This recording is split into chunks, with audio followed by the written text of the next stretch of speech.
महादेव द्वारा श्री गणेश का मस्तक काटने के विषय में तो हम सभी जानते हैं, किंतु इस विषय में एक प्रश्न आता है कि आखिर उन्हें ऐसा करना क्यों पड़ा। महादेव तो त्रिकालदर्शी हैं, फिर उन्हें कैसे नहीं पता था कि श्री गणेश उनके ही पुत्र हैं। वास्तव में महादेव ने श्री गणेश का मस्तक एक श्राप के कारण काटा था। ब्रह्मवैवर्त पुराण के अनुसार राक्षसराज सुकेश के पुत्र माली और सुमाली ने महादेव से वरदान प्राप्त किया कि किसी भी विपत्ति में एक बार उन्हें उनकी सहायता के लिए आना होगा। महादेव ने उन्हें ये वरदान दे दिया। उस वरदान से उन्मत्त होकर माली और सुमाली ने स्वर्ग पर आक्रमण कर दिया। उन्हें रोकने के लिए स्वयं भगवान सूर्यनारायण युद्ध क्षेत्र में आए और उनके बीच घोर युद्ध हुआ। माली और सुमाली वीर अवश्य थे, किंतु सूर्यदेव के तेज का सामना नहीं कर पाए। सूर्यदेव ने घोर युद्ध कर उन्हें परास्त किया और फिर वो दोनों भाई सूर्यदेव के तेज से जलने लगे। अपना अंत निश्चित जानकर उन दोनों ने महादेव का स्मरण किया। वरदान के कारण महादेव स्वयं वहां आए और सूर्यदेव को उन पर प्रहार करने से रोका, किंतु दोनों असुरों को अकेले परास्त करने के मद में सूर्यदेव ने महादेव के रोकने पर भी उन दोनों पर अपने भीषण तेज से प्रहार कर दिया।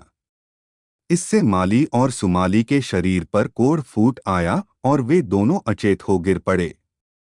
अपनी ऐसी अवहेलना देखकर भगवान रुद्र को बड़ा क्रोध आया।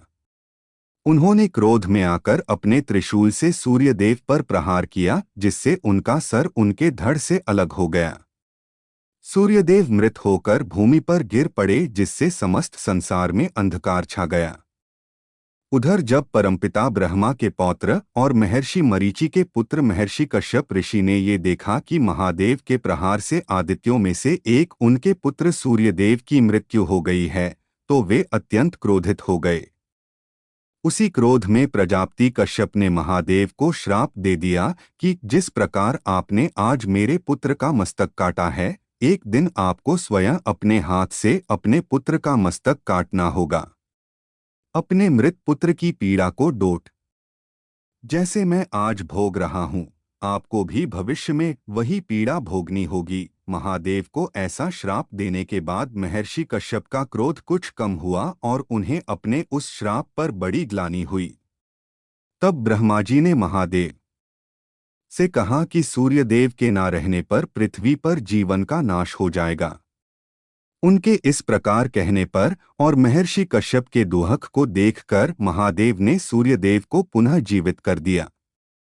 तब महर्षि कश्यप ने महादेव से क्षमा मांगते हुए उनसे अपने श्राप का निवारण करने को कहा, किंतु महादेव ने कहा कि आप प्रजापति हैं, इसीलिए आपका वचन झूठा नहीं हो सकता। भविष्य में जो होना है वो होकर ही रहेगा।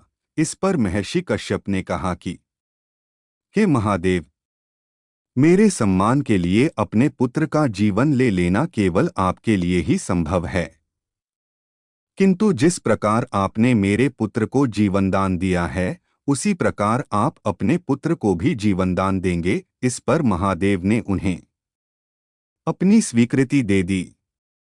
इसके बाद महादेव ने माली और सुमाली को भी चेतना प्रदान की। उन दोनों ने अपने शरीर पर उत्पन्न कोढ़ से मुक्ति दिलाने की प्रार्थना की। तब ब्रह्मा जी ने कहा कि जिसके प्रहार से ये कोढ़ उत्पन्न हुआ है वही तुम्हें इससे मुक्ति दिलवाएंगे। अतः सूर्यदेव की आराधना करो।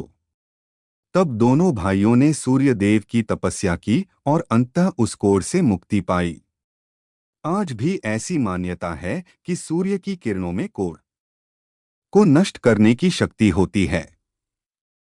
महर्षि कश्यप के उसी श्राप के कारण महादेव को अपने ही पुत्र श्री गणेश का मस्तक काटना पड़ा था। हालांकि बाद में उन्होंने उनके धड़ पर हाथी का सर रखकर उन्हें जीवित कर दिया था। इसी से श्री गणेश गजानन के नाम से विख्यात हुए। श्री गणेश का सर कटने के बाद कहा गया, इसके बारे में आप विस्तार ये यहाँ पढ़ सकते हैं।